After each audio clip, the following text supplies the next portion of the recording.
Nos tienen rodeados y no podemos verlos. Y eso que nos iluminan y mantienen nuestra industria a flote y a toda máquina.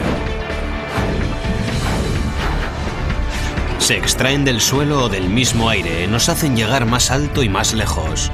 A continuación, el gas.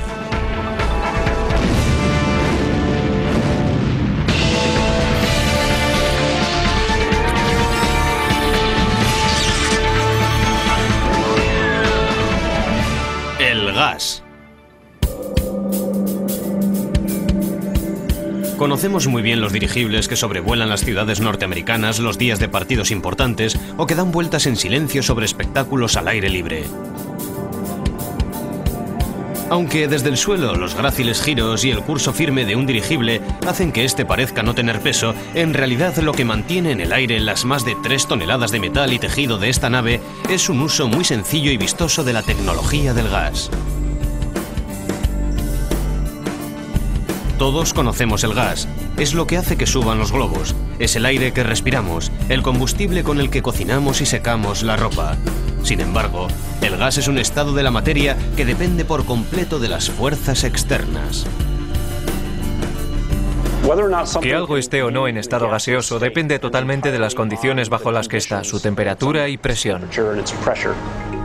En el centro de masas lejanas de estrellas, el hierro existe como gas, mientras que en la luna más grande de Neptuno, Tritón, el nitrógeno, que compone más del 70% del aire que respiramos, es un sólido congelado. En nuestro propio rinconcito del universo, la presión y temperatura relativamente estables de la Tierra permiten que 11 elementos se presenten de forma natural en forma gaseosa, aunque existen muchos más gases. Algunos se componen de distintas combinaciones de elementos que forman moléculas, mientras que otras sustancias pueden convertirse en gas, por ejemplo el agua en vapor, añadiendo calor o reduciendo la presión. El gas no tiene ni forma ni tamaño definidos. Si encierro un gas dentro de una forma cerrada, como una botella o un vaso, se expandirá hasta llenar el recipiente y adoptará la forma de esa botella. Esto se debe a que el gas se compone de numerosas moléculas que se mueven caóticamente en todas las direcciones, y de ese caos surge, entre otras cosas, un poco de energía.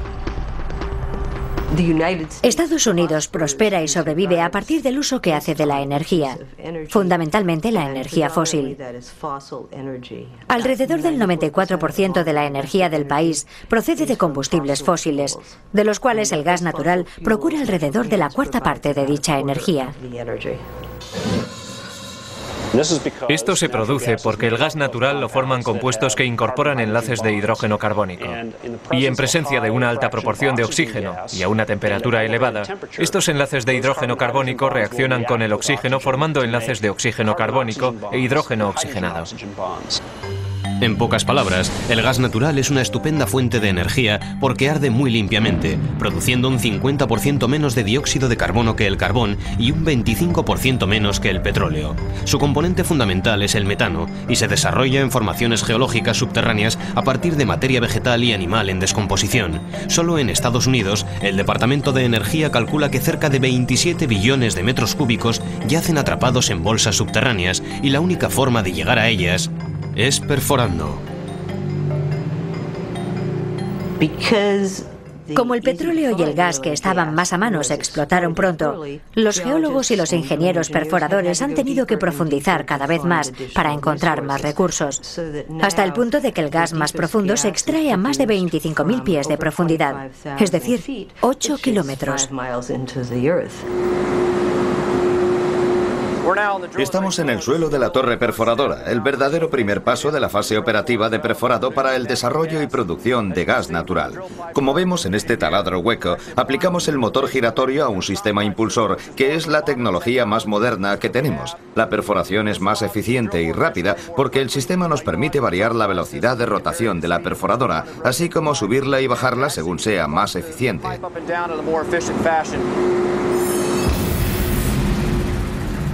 En el interior de la tubería giratoria se bombea un barro especial capaz de sacar del pozo la roca pulverizada y otros escombros. Esta tubería de 15 centímetros de diámetro ya ha penetrado 2.500 metros bajo tierra y está a punto de dar un giro a mejor. Este pozo concreto es horizontal. Esto se consigue perforando hasta un punto de partida predeterminado e insertando en la tierra unas herramientas que nos permiten construir una bóveda de la que partimos en el plano horizontal. En un caso como este, perforaremos lateralmente entre 750 y 1000 metros. En algunos casos perforaremos a ángulos mayores de 90 grados, una pequeña perforación que nos permitirá introducir fluidos en esa sección lateral que caerán por gravedad en las paredes del pozo y extraerán los restos con más efectividad, aumentando con todo ello la productividad del gas. Sin embargo, a pesar de la guía informatizada de la sala de control, para encontrar una bolsa de gas a 3 kilómetros bajo tierra con un tubo de 15 centímetros de diámetro, hacen falta ingenieros muy hábiles. Se parece mucho a tratar de acertar a un punto en la acera utilizando un espagueti muy largo desde lo alto de un rascacielos.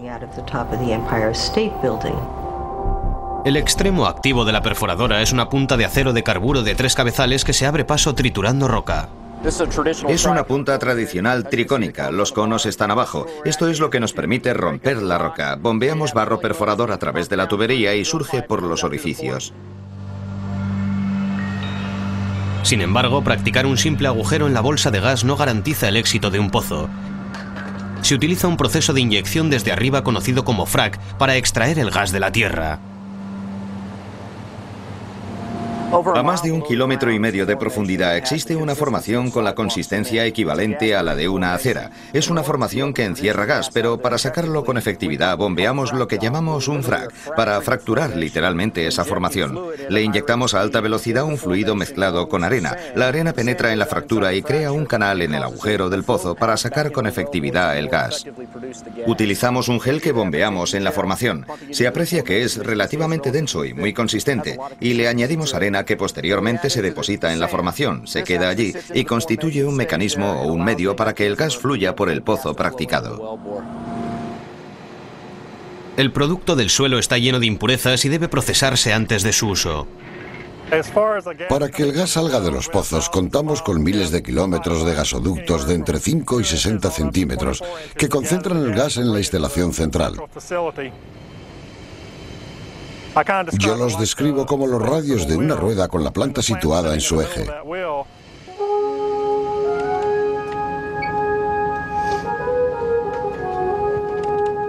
El primer paso consiste en retirar el agua del gas colocando el producto en depósitos de almacenamiento.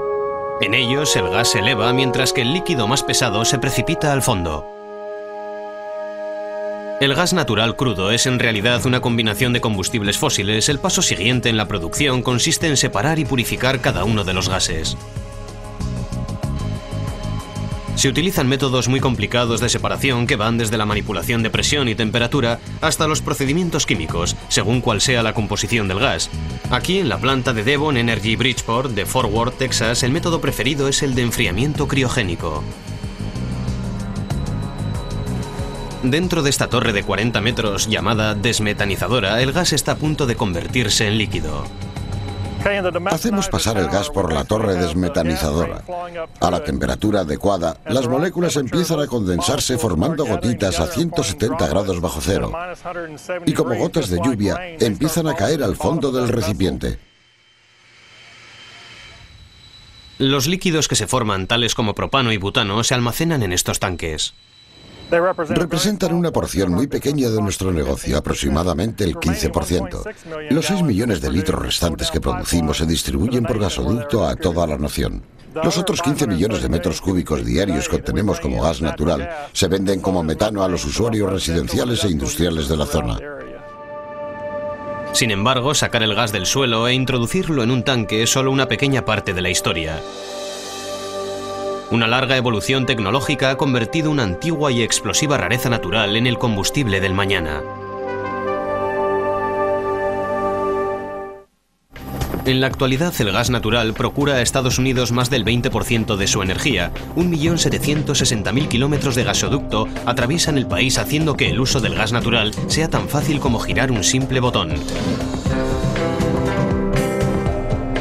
La prospección, perforación y procesamiento de este combustible fósil hasta convertirse en una fuente limpia de energía ha contribuido a dar forma al mundo moderno. Sin embargo, el gas natural ha afectado a la vida humana desde que caminamos sobre la Tierra. Probablemente haya habido fugas de gas natural siempre en la historia, y en ese caso es fácil que se hubiera prendido fuego. Se dice que el oráculo de Delfos consultaba en realidad con una llama de gas natural. Y es posible que la zarza ardiendo que menciona la Biblia fuera en realidad una fuga de gas prendida de forma natural. Pero mientras el mundo occidental se sentía cautivado por el fenómeno, una civilización en el este buscaba la forma de aprovechar el gas natural. Alrededor del siglo III a.C., los productores chinos de sal utilizaban el bambú para perforar y transportar gas natural, el cual utilizaban como combustible para evaporar el agua del salitre. Sin embargo, a pesar de un éxito limitado, la recolección, el transporte y el almacenamiento del gas natural eran tan difíciles que el combustible era prácticamente inutilizable. Desde la época en que los chinos perforaban y utilizaban el gas natural en el 300 a.C. hasta alrededor del año 1800, no existió la necesidad evidente o el interés comercial en el desarrollo del gas natural. Existía como rareza que se filtraba por varios puntos de la Tierra, pero no tenía uso alguno y por lo tanto no había que perforar en su busca. Sin embargo, a partir de 1850, otra forma más manejable de gas abrió los ojos a la posible nueva fuente de energía. Las fábricas utilizaban un producto llamado coque como combustible de sus hornos. El coque se fabricaba calentando carbón en un recipiente hermético. El producto final ardía con más calor y eficiencia que el carbón. Uno de los subproductos del proceso del calentamiento era un gas inflamable.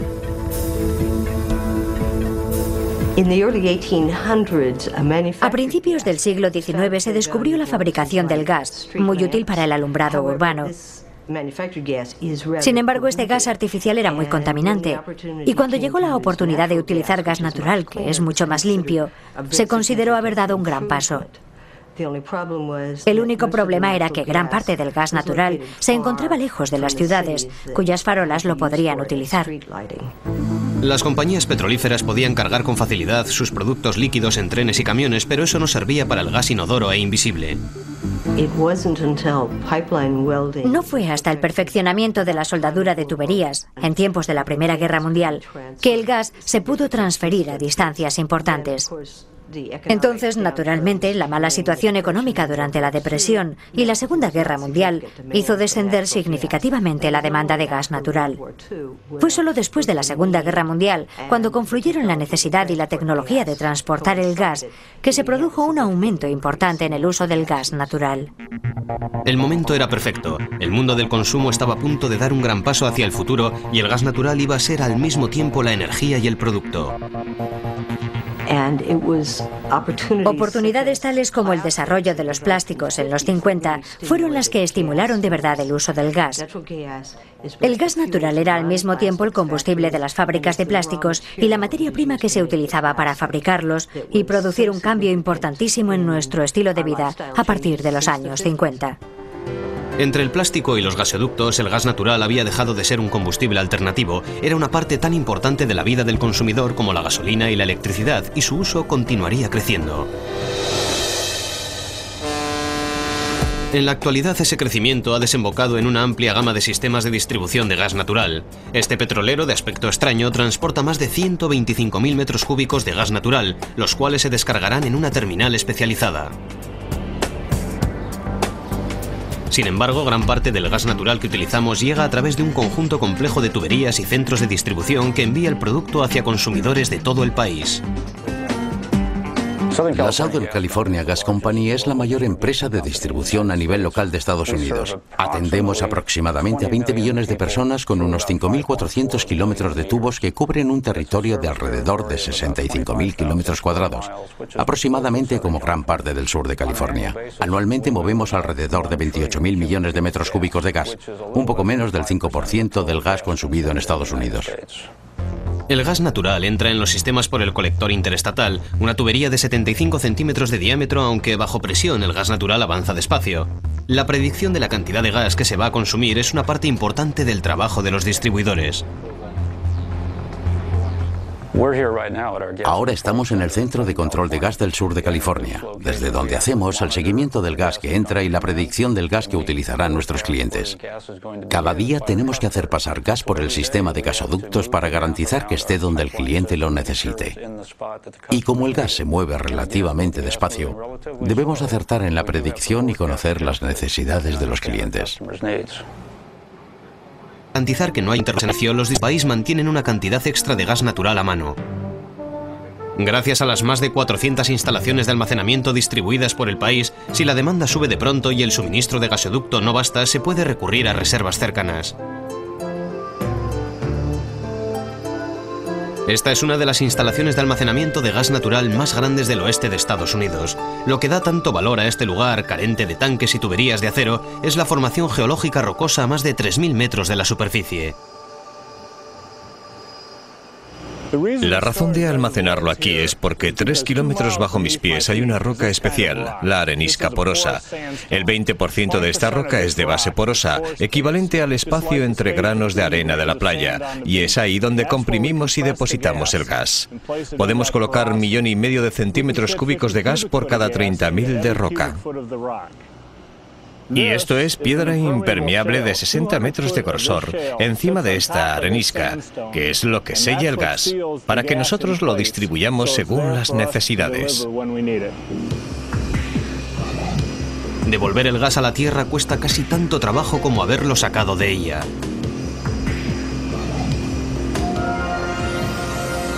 Tengo detrás el principal edificio compresor. En él tenemos 5 unidades de 5.500 caballos. Ahora mismo están funcionando 3 de ellas inyectando unos 3,5 millones de metros cúbicos de gas al día. Este gas se recoge del gasoducto a una presión de 40 atmósferas y se inyecta en la Tierra a una presión de más de 265 atmósferas. Para entender las proporciones, digamos que la capacidad de almacenamiento es grande. Hay gas suficiente para atender a los 20 millones de consumidores del sur de California durante unos 3 meses. Cuando hace falta, el gas natural se extrae de la tierra y se somete a una buena limpieza.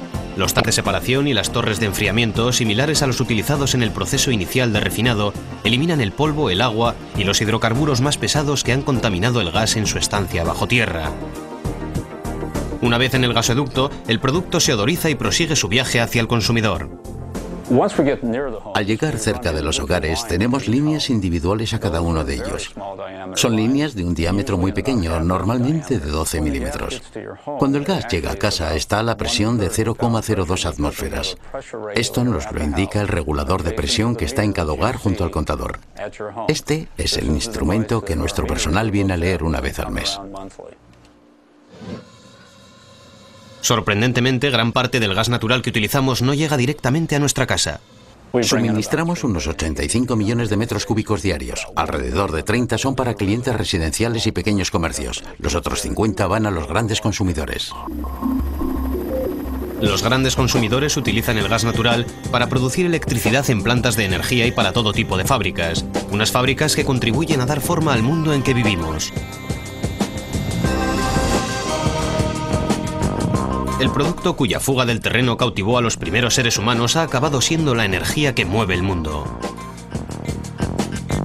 Sin embargo, no toda la energía del gas procede de la quema de combustibles fósiles. Algunos gases pueden crear energía mediante su simple unión, y el gas más sencillo, el hidrógeno, puede acabar siendo el más potente de todos.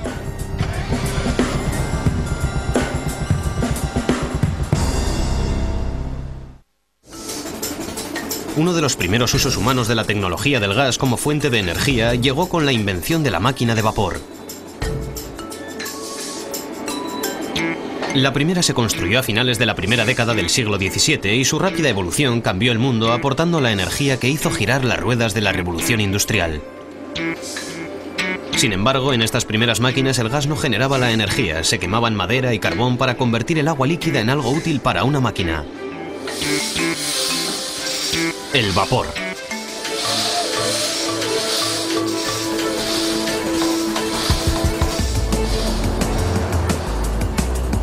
En la actualidad, el hidrógeno, la H del H2O, está a punto de participar en otra revolución, y aunque se trata del elemento químico más sencillo y el gas más común y ligero del universo, está a punto de revolucionar el mundo por completo. El mérito del descubrimiento del hidrógeno suele atribuirse a Henry Cavendish en 1766, el cual describió sus propiedades, y a veces a Antoine Lavoisier, el cual poco después lo bautizó con el nombre de hidrógeno. Hidro, que significa agua, y geno, que significa generación, porque la combinación del hidrógeno y el oxígeno produce agua. Sin embargo, los ingenieros han descubierto que ambos gases también pueden usarse para generar una fuente limpia de energía en un instrumento llamado pila de combustible. El resultado es una posible fuente de energía que utiliza dos de los elementos más abundantes del planeta y cuyos únicos subproductos son calor y agua. El invento de la pila de combustible se atribuye a Sir William Grove en 1839, es decir, hace unos 165 años. Y durante un siglo no tuvo una aplicación con valor comercial suficiente como para considerarse comerciable. Creo que no fue hasta los años 60 que General Electric pudo desarrollar pilas de combustible que la NASA utilizó en las misiones Géminis. Y posteriormente la United Technologies Corporation desarrolló una pila de combustible para su uso en las misiones Apolo. Aunque se lanzan al espacio sobre una columna de gas ardiendo, una vez arriba las cápsulas espaciales necesitaban una energía de otro tipo. Tanto los ordenadores de a bordo como los sistemas de soporte vital necesitaban electricidad. Pero los medios tradicionales de generar energía recurrían a la combustión, una opción poco práctica y potencialmente peligrosa en el espacio. Las pilas de combustible parecían ideales y además tenían otros beneficios. La combinación de hidrógeno en pilas de combustible atrajo mucho a la NASA porque se podía generar electricidad con mucha eficiencia y evidentemente una nave espacial necesita mucha electricidad, pero también podía generarse agua que podían beber los astronautas, y fue esa combinación de dos en uno el elemento más atractivo de la pila de combustible. En la actualidad, los fabricantes de automóviles siguen los pasos de la NASA. Desde los primeros años 90, los fabricantes han mejorado sensiblemente la tecnología de la pila de hidrógeno. Las pilas de combustible modernas se componen de un electrodo de carga positiva llamado cátodo y un electrodo de carga negativa llamado ánodo, separados por una delgada membrana de plástico. Cuando un átomo de hidrógeno compuesto por un electrón y un protón pasa sobre el ánodo, se divide. El protón atraviesa la membrana de plástico, pero el electrón no puede y envía su electricidad a través de un circuito como fuente de energía que acaba alcanzando el cátodo. Una vez allí, los electrones y protones se combinan con oxígeno. En último término, la pila de combustible ofrece una fuente de energía cuyos únicos subproductos son calor y agua. Sin embargo, mientras que el hidrógeno promete como combustible, sigue habiendo muchos obstáculos tecnológicos que superar. El gas es extremadamente volátil y los científicos pretenden descubrir una forma de almacenar grandes cantidades del mismo sin recurrir a la alta presurización potencialmente explosiva. Sin embargo, los mayores obstáculos para crear esta fuente ideal de energía tienen menos que ver con la pila de combustible que con el propio gas. El principal problema de la producción de hidrógeno es que en la actualidad el 95% de ese gas procede del gas natural, y el gas natural es un combustible fósil, y cuando se convierte el gas natural en hidrógeno se libera una gran cantidad de dióxido de carbono, el principal gas invernadero causante del calentamiento global. De modo que así no se soluciona en realidad nuestra dependencia de los combustibles fósiles, ni se resuelve el problema del calentamiento global, es el hidrógeno a partir de estos combustibles. El objetivo, el sueño, es fabricar hidrógeno con la energía eólica, la solar, etc. El problema es que se trata de un proceso muy caro y nada eficiente.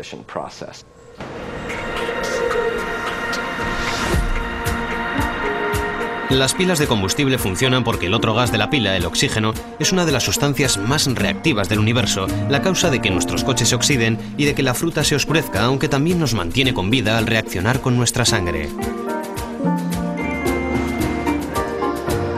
Sus propiedades lo convierten en uno de los gases más conocidos y utilizados. Absolutamente todo, desde la producción de acero a la medicina e incluso el combustible de los cohetes, se basa en la estructura molecular reactiva del oxígeno. El oxígeno como componente de la atmósfera terrestre fue descubierto por Joseph Priestley, el cual realizó una serie de experimentos que publicó en 1776. Empezó jugando con velas encendidas y encerradas en jarras llenas de aire. Pronto, no sé por qué razón, decidió abandonar las velas en favor de los ratones, y su experimento más importante fue colocar un ratón dentro de una jarra llena de aire normal, descubriendo así que el ratón permanecía con vida y activo durante 15 minutos. Después, utilizó una jarra llena de oxígeno y el ratón vivió durante 1 hora. Así, viendo que el ratón vivía la cuarta parte con aire, propuso que el aire se componía de alrededor de 1/4 de O2, lo cual se acerca bastante a la cantidad correcta. Y a propósito, el ratón sobrevivió. Él afirma que lo sacó de la jarra al cabo de la hora, lo calentó junto al fuego y siguió con vida. En los 100 años siguientes, los empresarios industriales, como los productores de acero, empezaron a reconocer la ventaja de la naturaleza reactiva del oxígeno. La inyección de aire sobre el metal fundido hace que éste sea más fuerte porque las impurezas se oxidan y se separan en forma de humo o un material quebradizo llamado escoria. Para los fabricantes de acero, inyectar oxígeno puro fue incluso más beneficioso. Al aumentar su demanda, los científicos empezaron a buscar formas de arrancar del aire grandes cantidades del gas. En la actualidad ese proceso lo han perfeccionado distribuidoras de gas como la British Oxygen Company o BOC, con 43.000 empleados en más de 50 países y casi 5.500 millones de euros anuales en ventas.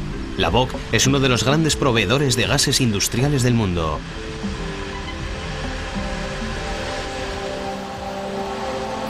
Aquí, en la planta procesadora de BOC, en Braddock, Pensilvania, se producen a diario 1,6 millones de metros cúbicos de gas. La producción puede resumirse en 2 palabras, limpia y fría. Lo que los operadores de planta deben conseguir es que descienda la temperatura ambiente hasta el punto en que el gas se vuelva líquido. El proceso empieza en el filtro de aire, que es el muro arrugado que tengo detrás. Ahí dentro hay elementos filtrantes que eliminan el polvo y la suciedad. Del filtro pasa al compresor por medio de la tubería arrugada. El compresor cuenta con un motor de 33.000 caballos que hacen fluir hasta 340.000 metros cúbicos por hora. Los compresores mueven el aire por todo el sistema, pero la compresión hace que el aire se caliente.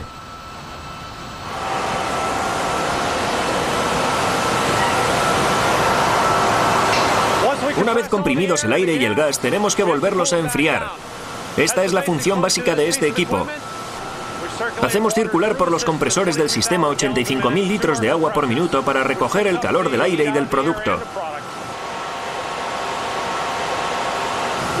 Entonces devolvemos el agua a lo alto de esta torre, que procede a su desembolso en forma pulverizada. Inducimos una corriente ascendente de agua por medio de ventiladores y tan solo ese contacto vuelve a hacer que el agua baje de nuevo. El aire o producto sin refinar se dirige entonces a una torre de enfriamiento para seguir reduciendo su temperatura por medio de la evaporación. La torre plateada que tengo detrás se utiliza para enfriar el aire que sale del compresor. Un aire que sale a aproximadamente 77 grados centígrados entra en la torre por la base, se rocía con agua pulverizada y el aire sale por lo alto de la torre a aproximadamente 8 grados centígrados. El aire atraviesa posteriormente un proceso químico para retirar el CO2 y el vapor de agua, los cuales se congelarían y obstruirían la máquina.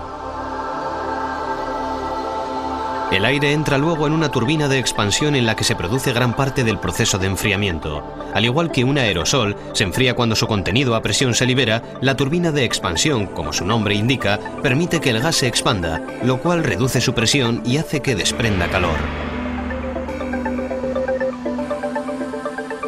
La fase final del proceso consiste en destilar el gas descomponiéndolo en sus elementos individuales. La torre de 50 metros que tengo detrás es el lugar donde se produce la destilación. Cuando el aire entra a 170 grados bajo cero, seguimos enfriando el aire hasta llegar al punto de licuefacción del oxígeno. Cuando se forma oxígeno líquido, la gravedad se ocupa de él mientras el argón y el nitrógeno continúan subiendo por la columna. A continuación es el argón el que se licúa y cae y el nitrógeno llega hasta lo alto de la columna. A partir de ahí, los gases ya separados se dirigen a depósitos de almacenamiento. Esta planta de la Bock utiliza un gasoducto para enviar oxígeno a su consumidor más grande, una planta de acero cercana. Se utilizan camiones y trenes para transportar el producto a consumidores más pequeños, aunque el transporte líquido criogenizado requiere una instalación muy especial. Los trailers que utilizamos son como termos gigantes. Hay un depósito de aluminio por dentro y un recipiente de acero por fuera lleno de un material aislante llamado perlita. El producto que sale de aquí es líquido. Se introduce en un camión del modo que se ve detrás de mí. Lo llenamos hasta justo por debajo de las 5.400 atmósferas. El operador maneja los medidores, conecta las bocas, programa la transferencia y una vez verificado todo empieza el llenado. Al llegar al límite programado, los medidores cerrarán las válvulas, los secadores efectuarán un último examen y cerrarán el tráiler.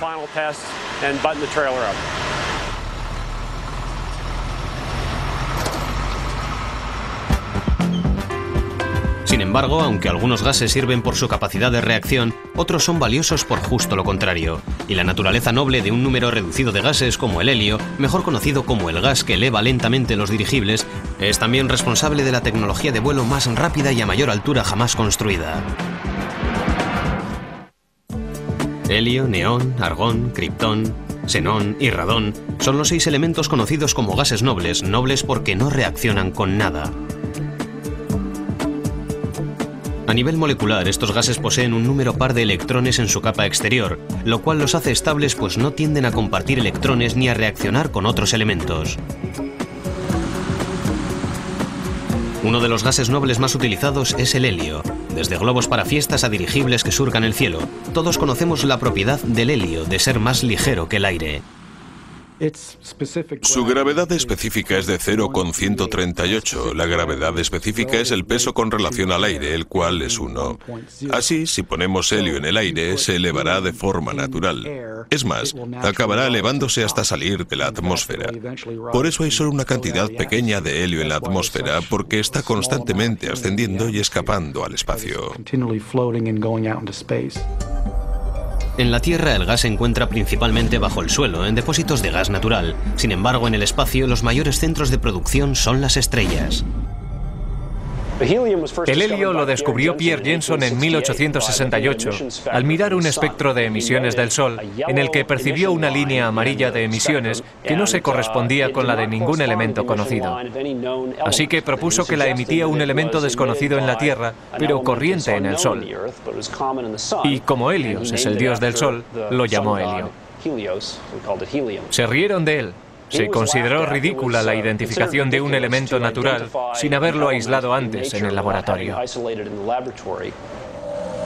A pesar de las circunstancias poco dignas del descubrimiento del gas, en menos de 50 años el gobierno estadounidense empezó a ver el importante potencial militar del helio. Hacia el final de la Primera Guerra Mundial, el gobierno encargó una flota de globos de helio para realizar misiones de reconocimiento contra los alemanes. Lo que hizo que el gobierno entrara en el negocio del helio fue la fabricación de globos espía durante la Primera Guerra Mundial para detectar piezas de artillería en Europa. La ventaja del helio, por supuesto, es que no es inflamable. Si se dispara a un globo de observación, sencillamente se abre un agujerito, baja lentamente hasta el suelo y se puede salir de él caminando.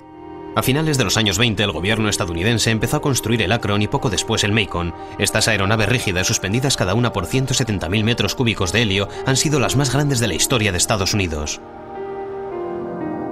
Los dirigibles continuaron su servicio militar en la Segunda Guerra Mundial. Durante la invasión de Normandía, unos globos especiales llenos de helio protegían a las naves de los ataques de la Luftwaffe. Aunque con el tiempo el verdadero interés del gobierno por el helio no se debió a su forma de reaccionar bajo el fuego, sino que como gas industrial no reaccionaba en absoluto. Los ingenieros aeroespaciales de los 50 forzaron los límites de la metalurgia en su búsqueda de aeronaves cada vez más rápidas. Los bastidores de titanio extremadamente ligeros y excepcionalmente fuertes abrieron la puerta al vuelo supersónico. Sin embargo, resultaba difícil soldar ese metal. Los soldadores que utilizaban electricidad debían tener cuidado con los gases reactivos. Mientras la electricidad funde el metal, los gases del aire reaccionan con la carga, provocando impurezas que debilitan la soldadura. Al inyectar el helio no reactivo en el titanio fundido, los ingenieros aeroespaciales de los 50 lograron soldaduras tan fuertes que las piezas parecían hechas de una sola plancha de metal.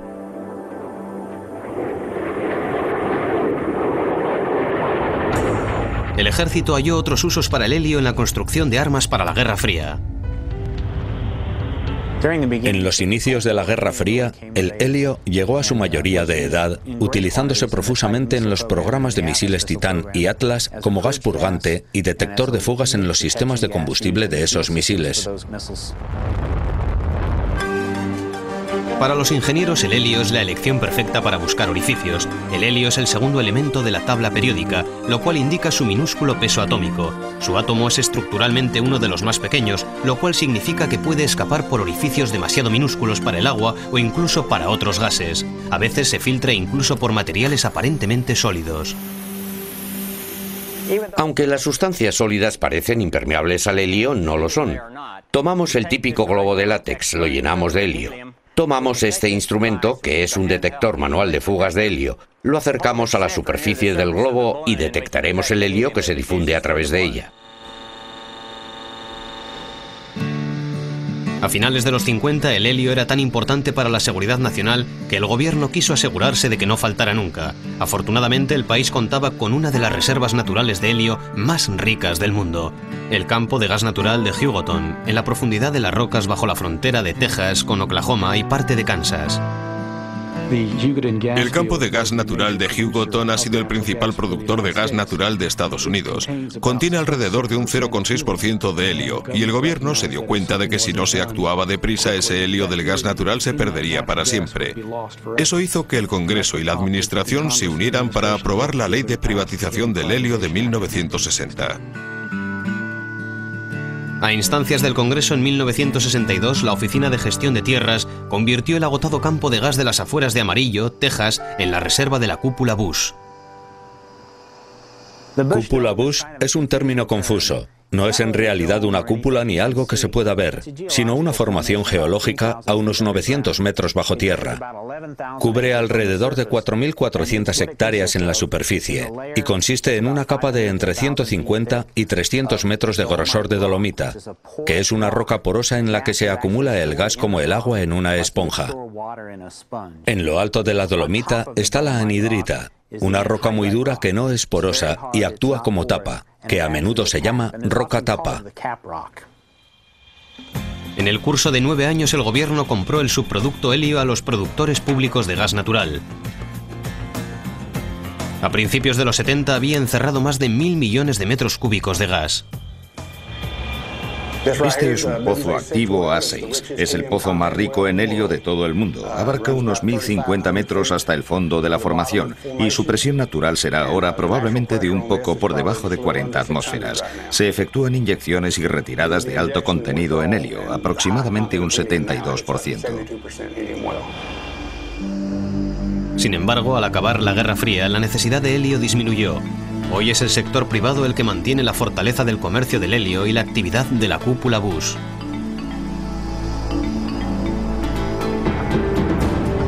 El helio se utiliza en numerosos campos tecnológicos. Su punto de ebullición extremadamente bajo convierte al helio líquido en refrigerante ideal para los imanes de las máquinas de resonancia magnética.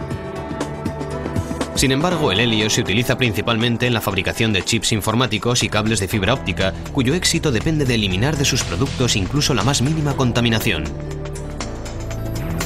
La industria norteamericana utiliza más o menos 150 millones de metros cúbicos de helio cada año. Y la cúpula Bush, que una vez pagó por el gas grandes cantidades a los productores, ahora recibe el pago de los mismos productores por el alquiler de espacio de almacenamiento. Sin embargo, no todos los gases operan su magia invisible a escondidas. Una nueva y asombrosa tecnología va a dotar a otro grupo de gases de un futuro electrizante.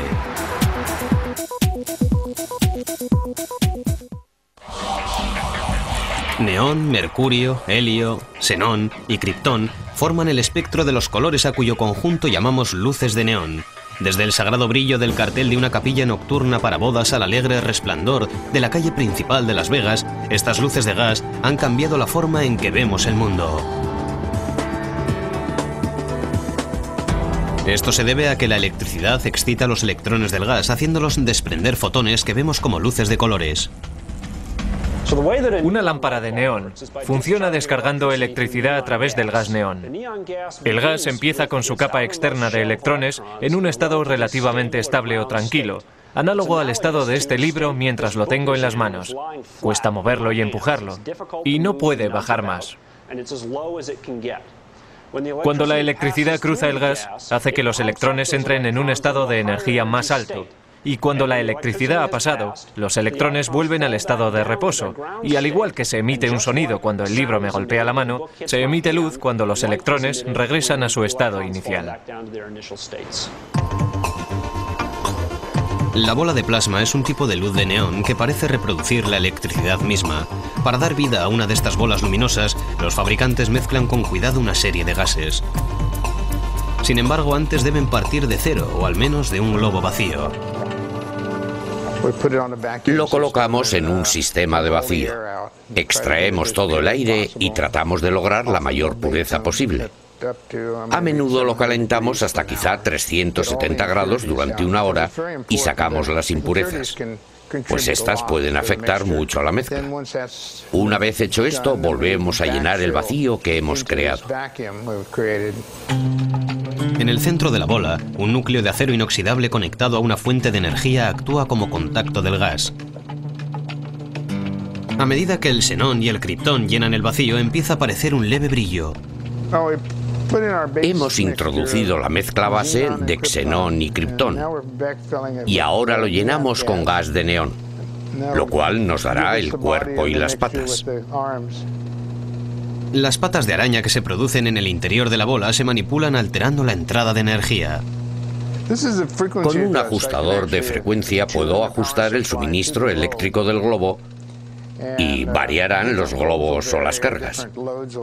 Aquí tenemos un globo terminado, listo para ir a un museo infantil de Ciudad de México. Sin embargo, no toda luz de gas ha de ser de colores. Las lámparas fluorescentes y halógenas son muy eficientes y duran mucho más que las bombillas convencionales. Las luces fluorescentes funcionan cuando la electricidad convierte en gas una pequeña cantidad de mercurio líquido en el interior del tubo sellado. De modo que las lámparas fluorescentes funcionan descargando electricidad sobre una mezcla de argón y vapor de mercurio. La electricidad provoca que los electrones exteriores de los átomos de mercurio entren en estado de excitación y cuando vuelven en cascada a su estado normal, emiten radiación ultravioleta. Esta radiación la absorbe un polvo que cubre la pared interna de la lámpara y que emite luz visible. La estimulación del fósforo requiere mucha menos energía que una lámpara convencional. Eso significa que aunque las luces fluorescentes contienen peligroso mercurio, se suelen considerar beneficiosas para el medio ambiente porque ahorran electricidad, lo cual reduce las emisiones de las plantas de energía. Las luces halógenas son incluso más avanzadas. En la típica bombilla convencional, la electricidad atraviesa un filamento y lo hace arder y brillar. Así que, por ejemplo, la forma más corriente de bombilla consiste en una pequeña banda de tungsteno por la que se hace pasar una corriente eléctrica que la calienta hasta el punto de volverla incandescente o hacerla desprender luz. Si lo hiciéramos en el oxígeno normal del aire, el filamento de tungsteno se oxidaría y se consumiría en segundos. Si lo hacemos en presencia de argón, que es lo que lleva la mayoría de las bombillas, se crearía un entorno no reactivo y se mantendría sin oxidarse. Gracias al gas del interior de la bombilla, el filamento puede durar años, permitiendo que estas luces sean económicas y eficientes, al tiempo que nos ofrecen un futuro que es al mismo tiempo más brillante y más limpio. Este sencillo estado de la materia nos afecta a diario, ya sea iluminando una habitación o poniendo en marcha una planta de energía que ilumine una ciudad entera. La tecnología del gas nos acompaña en cada paso de nuestra vida.